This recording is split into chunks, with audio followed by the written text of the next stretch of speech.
Systematic fraud এই কারণে মনে করছি, তার কারণ প্রতিটি ধাপেই নিয়োগে দুর্নীতি হয়েছে। সে ওএমআর শিটে প্রাপ্ত নাম্বার 0, অথচ ট্যাবুলার শিটে 53 হয়ে গেছে।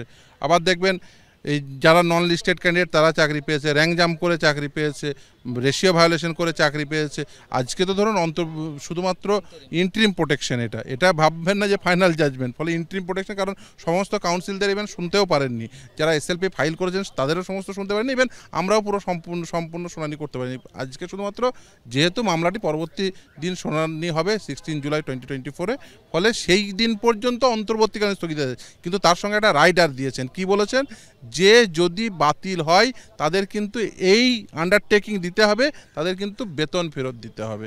ফলে এই আন্ডারটেকিং একটা রাইডার সহ কিন্তু স্থগিতাদেশ, অন্তর্বর্তীকালীন স্থগিতাদেশ, যে তাদের যারা আইডেন্টিফাইড হবে, যাদের ইলিগালিটিস আইডেন্টিফাইড হবে, তাদের কিন্তু বেতন সহ সে বেতনগুলো ফেরত দিতে হবে।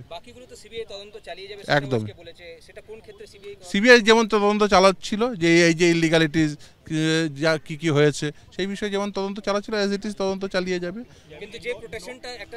সুপার নিউমেরিক নিয়ে সেটাতে সেই প্রোটেকশনটা থাকবে, কিন্তু in regards of other thing যে তদন্ত চলছিল ইলিগালিটিসগুলো, সেগুলো যেগুলো ক্রিমিনালিটি ইনভলভ, সেগুলো অবশ্যই তদন্ত হবে।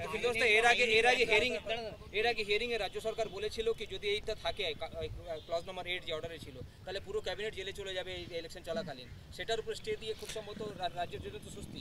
দেখুন, রাজ্যের স্বস্তি অস্বস্তির বিষয় নয়, বিষয়টা হচ্ছে যে এখানে ইলিগালিটিস হয়েছে বলেই দেখুন সিবিআই তদন্ত কিন্তু কন্টিনিউ করতে বলেছেন। ফলে একটা জিনিস স্পষ্ট যে দুর্নীতি হয়েছে।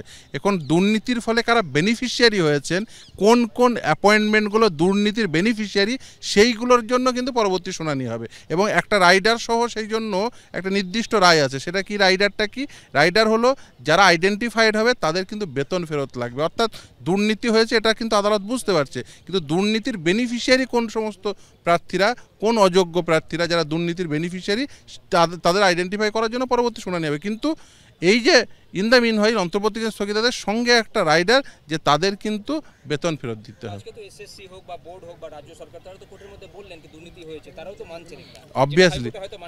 অবভিয়াসলি দেখুন, মানতেই হবে। তার কারণ হচ্ছে এসএসসি নিজেরা, তারাও তো এফিডেভিট দাখিল করে বলেছেন।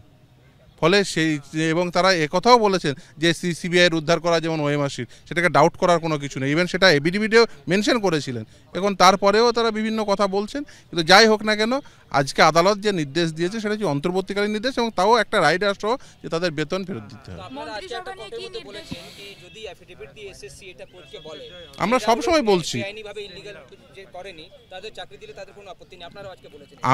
আমরা সবসময় বলছি যোগ্যরা তাদের যোগ্যতা অনুযায়ী স্বীকৃতি পাক, কিন্তু অযোগ্যরা তারা বাতিল হোক, যারা, এবং সেই স্থলে নতুন যোগ্য প্রার্থী যারা তারা চাকরি পাক। মন্ত্রিসভা নিয়ে কি নির্দেশ এলো সুপ্রিম কোর্ট? আজকে ওই যে অন্তর্বর্তীকালীন স্থগিতাদেশই বহাল রেখেছেন শুধুমাত্র সুপার নিউমেরিক পোস্ট ক্রিয়েশনের সঙ্গে, আর কিন্তু সিবিআই যে তদন্ত করছিল সেই তদন্ত সিবিআই কন্টিনিউ করবে। আইনের ব্যাখ্যার বাইরে আজ রাজ্য সরকারের ভূমিকা নিয়ে কি বলবেন, কারণ তারা তো নিজেদের মন্ত্রিসভাকে বাঁচাতে ব্যস্ত ছিল। 26,000 পোস্ট নিয়ে তাদের আমরা প্রথম থেকেই বলছি, এবং আজকে আদালতের অভ্যন্তরেও বলেছি, আপনারা নিশ্চিতভাবে শুনেছেন, যে এসএসসি তার সে স্পষ্টভাবে জানাক যে কারা যোগ্য, এফিডেভিট করে বলুক না যে এই ব্যক্তিরা যোগ্য। আমরা তো সবসময় বলছি যে স্পষ্ট করে এসএসসি জানাক যে কারা যোগ্য কারা অযোগ্য, সেটা সেগ্রিগেট করলেই তো হয়ে যায়। এবং সবথেকে বড় কথা হচ্ছে যে এই যে বেনিফিশিয়ারি কারা, এই যে অযোগ্য ব্যক্তি যারা এই ঘুষ দিয়ে চাকরি পেল। এবার আজকে আমাদের 26-এ ছিল যে বাজারে 15 লাখ 20 লক্ষ টাকা করে চাকরি বিক্রি হচ্ছে, এবং সেই চাকরি বিক্রি হয়েছে বলে কিছুজন চাকরি পেয়েছে। সেই যারা বেনিফিশিয়ারি, এই চাকরি পাওয়ার যারা বেনিফিশিয়ারি অর্থের বিনিময়ে, তাদের আইডেন্টিফাই